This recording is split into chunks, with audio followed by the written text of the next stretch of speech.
Hi there, episode 275, and I welcome you back, all my friends, and I truly consider you my friends, even though I don't know you. But you are my friends, because you're here, you're joining me, you're listening to me. That's what friends do, they support each other, and I'm happy to have you in my life. This week we talked a lot about identity. I honestly cannot stop thinking about it.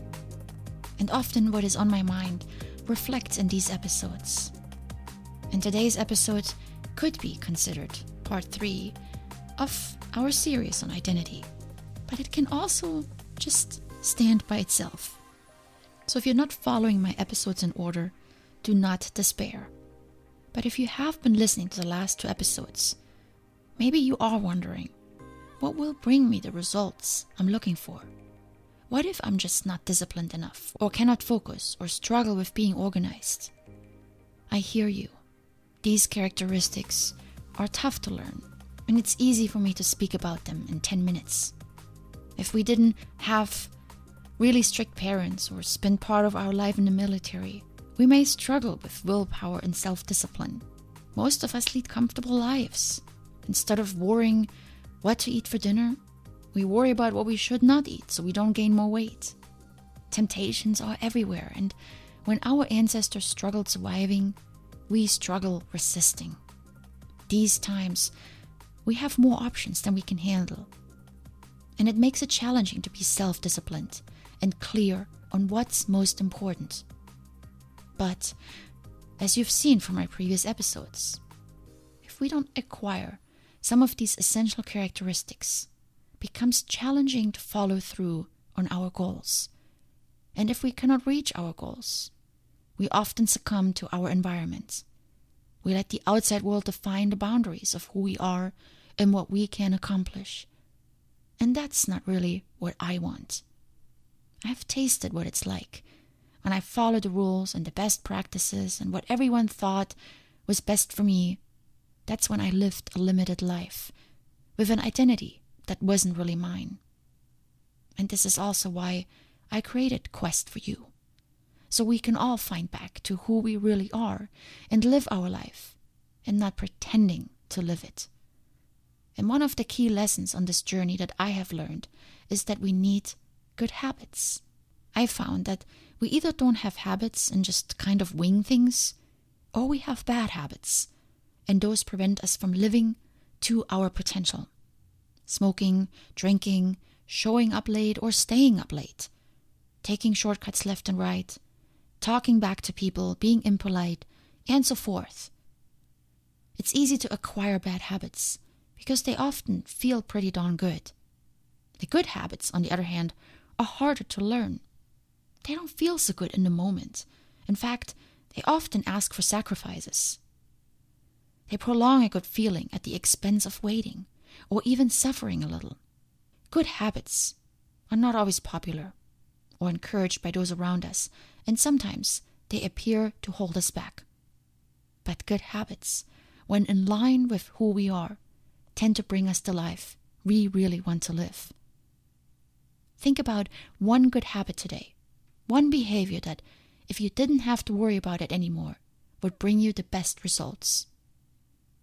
The reason it's hard to be a little bit better, to accomplish just a bit more than the average person, to win that medal, to go the extra mile, to take the high road, or to do the right thing, is because we expect to be able to just do it. In our mind, it sounds reasonable, but when we are confronted with the situation, it hardly ever works. We react, we get frustrated, distracted, and we resort to what's easiest. So good habits take time. They have to be cultivated. To be better is easier when we focus on doing it every single day.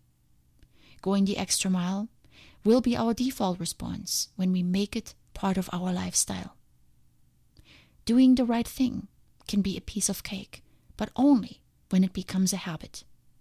And taking the high road is simple after it becomes a way of being. But to get there, we have to habituate the behavior. Habituation is a process by which habits are formed. Habits are simply patterns of actions. Brushing your teeth while in the shower.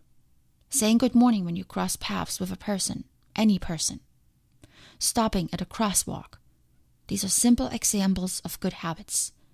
They occur because you do them on autopilot. Because you learned them a long time ago, and now you don't even need to think about them anymore. They've been ingrained in you. What if you could achieve the same with those key characteristics that you are lacking? The ones we talked about yesterday. Self-discipline to prep your meals ahead of time. Patience with others when they're taking longer. Organization of your day so you can have extra time for your family. Often, just one key habit is enough to get other additional habits established. Maybe it's going to bed earlier so you can get up earlier.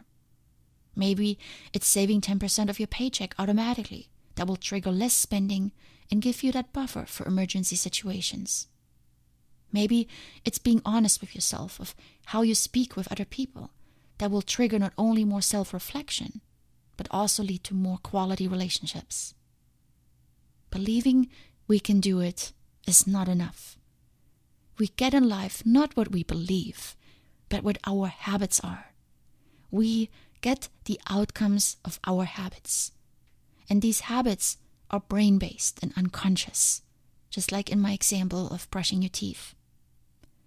So when the outcomes are not what we're looking for, it's time to introduce new habits. And we want to get those on autopilot, so we don't have to think about them anymore.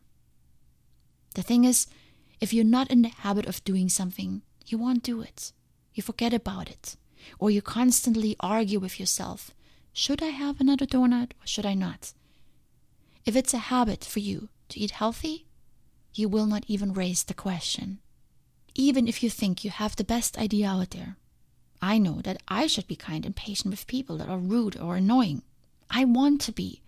But no matter how often I tell myself that, if I don't cultivate that habit, I won't succeed at being kind and patient on a consistent basis.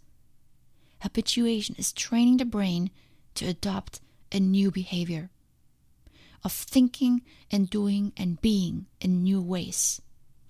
And you do this with reminders and repetitions, as simple and as hard as it sounds. You build simple reminders into your day so you don't forget. And then you repeat your behavior over and over again in small and incremental ways. I've dedicated many episodes to the topic of changing behaviors. And my first advice is always this: start small. Now that you know that you need more self-discipline or more integrity and honesty, start building small activities into your day that help you practice that behavior. Because how you do the small things is also how you will tackle the big things. So start small. Trying to make time for yoga or meditation in the mornings? Get up 5 minutes earlier every morning. Set your alarm and just practice this 5 to 10 minutes. I did this over the last 2 weeks because I have been so out of sync with my morning routine. I had to start over.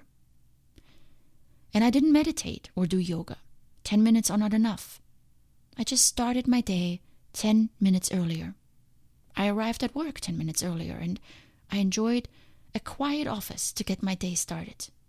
Eventually, I will work my way up to 30 minutes or an hour so that I have the time to meditate and do yoga again. Habituate your new behavior through repetition, however long it takes. Remember, we show up based on our habits. We are just as kind, patient, organized, and disciplined as our habits are. So monitor yourself throughout the day.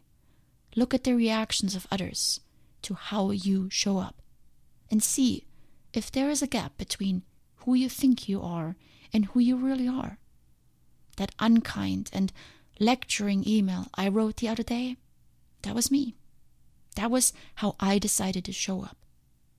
In order to change how I show up, I have to acknowledge the truth. And then I can go and begin to change it. Remember, we don't live up to our potential.